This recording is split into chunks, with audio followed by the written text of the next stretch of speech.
What's up, everybody? Jim Sorrell and Tanya Klein here from Coverage Inc., the leader in screenplay analysis, development, and editing services for over 20 years. What's up, Tanya? Hey, what's up? What are we talking about today, Tanya? Well, today we are talking about indie filmmaking and budgets. And Ooh, yes, I understand that we as writers were like, we don't care. We just want our work to be seen on the silvery screen. And I understand. However, we have to be aware of some of these things because otherwise our work will never get to where we want it to be.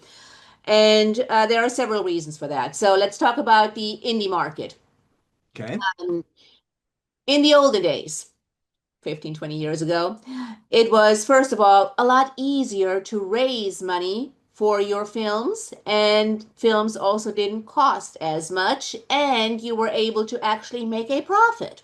Mhm. So, how were you able to make a profit? Well, you made your film, then you had Um, well, they were in first window was movie theaters. Great. And after 6 months to a year, the DVD came out. And Yep. after that, you had premium cable. After that, you had basic cable. So those are all windows that you could sell. And of course, foreign sales. Oh my, Foreign sales. yes. I mean, in the olden days, again, 15, 20 years ago, you could actually raise most of your budget for making the movie by pre-selling foreign territories. Right. That has become increasingly more difficult because now foreign territories will buy movies with serious names that maybe your budget does not support those serious names.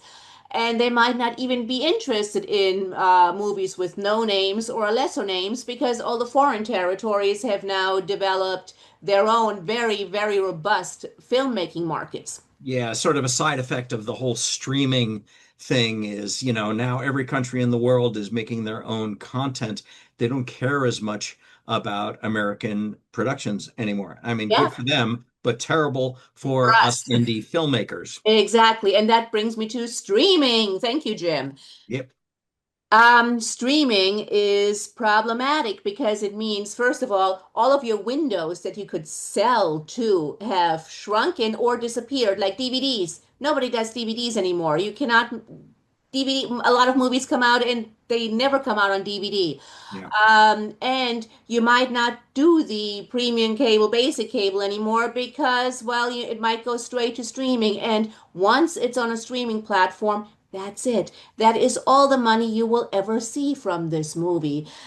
We had a friend of ours who made a movie for almost $1 million and ended up selling it for $19,000 to Netflix. And that was the last money he said he ever made off of that movie. Yeah, Yeah, no, and this is not an uncommon yeah, story. And frankly, that was 10 years ago. And you're probably lucky if you can get that much from Netflix nowadays. yeah, I mean, unless you got names or yeah. whatever.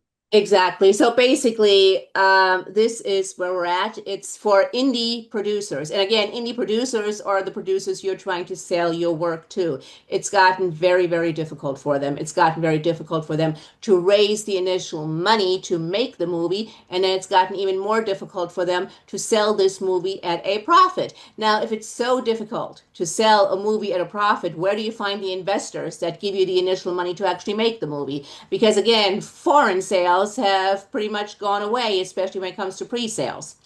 Well, this is our world, Tanya. I mean, we're dealing with this literally every single day. It's not easy, and frankly, I don't even think I know the answer to that question. So basically, what can you as the writer do? Okay, first things first, don't make it more difficult on the producer by exploding the budget Mm, unnecessarily. yep. I mean, again, if you're working for a studio, and again, if you're working for a studio, you're not watching this video. But if you're working for a studio, sure, write your $300 million movie. But if you're someone still trying to, push open the door, then you have to be cognizant of the fact that don't write a space battle, don't write a crowd scene, don't worry about what stunts you have in the film. Don't have too many because they're very expensive. Oh, and think about special effects makeup, extremely expensive. Do you need trained animals? Maybe not. Can you get around the trained animals somehow? Yeah, skip that. Yeah. You, So, do you got you? to think like a producer, really, is what it comes down to. Things that are going to cost the production time or money, if they can be trimmed, you know what? Do you need six werewolves? Maybe you only need one. Yeah. Do you really need 25 different locations, or can you pare them down to Yeah. 15? Yeah, that's a key thing. Um, but I want to circle back to what you were just saying before about all the revenue, not revenue, but all the ways that indie producers used to finance their movies and get things made.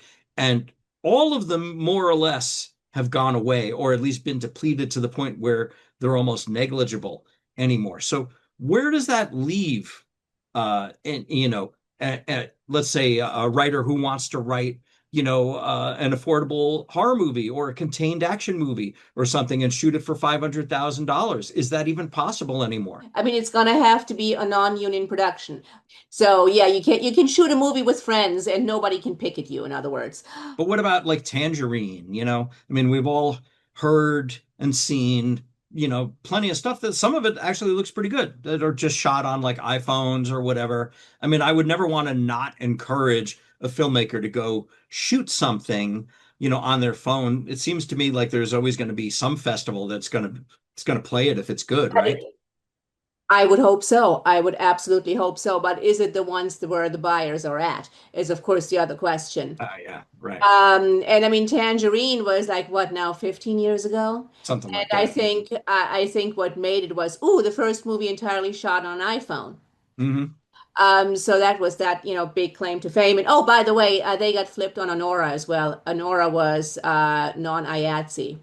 Oh, Yeah, Honora, same filmmaker. oh, I wonder how much that cost. Yeah, I mean, so yeah, it will end up costing you a lot of money if you get flipped, and especially, and it will kill your movie if you have not budgeted for it. So Mm. again, I mean, let's make this clear. We're very much pro-union. Absolutely, we are pro-union. However, we also realize that it costs have gone up and up and up for producers, and producers have a very hard time getting a movie made, raising the money for a movie. So, okay, so let's sum it up then. Any other takeaways that you can think of for writers who want to, maybe get their script done on the indie side, for 500,000 or 1 million or whatever it is, apart from keeping an eye on costs. Is there anything else that we need to know? So knowing what costs money. For example, I mentioned locations before. Company moves, very, very expensive. And Right, often as writers, we don't actually think about that. right. If you have crowd scenes, extras, very expensive. Unless you got a lot of friends and you invite everyone over and you just do it guerrilla style. I mean, frankly, I've done that. It can work. You just get a lot of pizza. Yeah. Also think about things like certain locations. If the locations are very specific, let's say, oh, I'm setting this at the Griffith Observatory. Ooh, that's very difficult because you have to pay to have that whole to have Griffith Observatory shut down for the duration of the shoot. I mean, that is a very expensive permit. Yeah, yeah. Permits in general are also, they're not cheap, especially in California. I don't know about other areas, but anyway, I guess we can summarize just by saying there are still ways forward. There are producers who are finding the money. They're putting together film funds. There are these magical unicorns out there we've heard about who don't even care if they lose money. They just want to put their money into something just to show the tax write-off. I mean, God bless these people. Um, Still, I've heard about them. I don't think I've ever met one, but there are ways. I mean, people are still making movies, but it does seem to be way harder than it's ever been before. Yeah, absolutely. And this is actually, I mean, technically, this is a huge topic which is outside of the scope of this video. But if you guys are interested, we're happy to do a series on these things because we've been in the trenches for a long time. And we also have producer friends we can invite and talk to about this that can actually walk you through numbers. Yeah, yeah. And how to get it done in the face Yeah. of everything going wrong and the money falling out. There's always something. All Yeah. right. Thanks everybody for watching, and make sure you hit that like and the subscribe button there on your screen somewhere. There. No, it's there. No, it's there. I don't care where it is. Press it. Thanks for watching, and remember, advice is always free. Where can people reach us, Tanya? Well, you can find us at coverageinc.com. And if you have a question, feel free to shoot us an email at info@coverageinc, INK, like the ink in a pen, coverageinc.com. So that's info@coverageinc.com. Nano.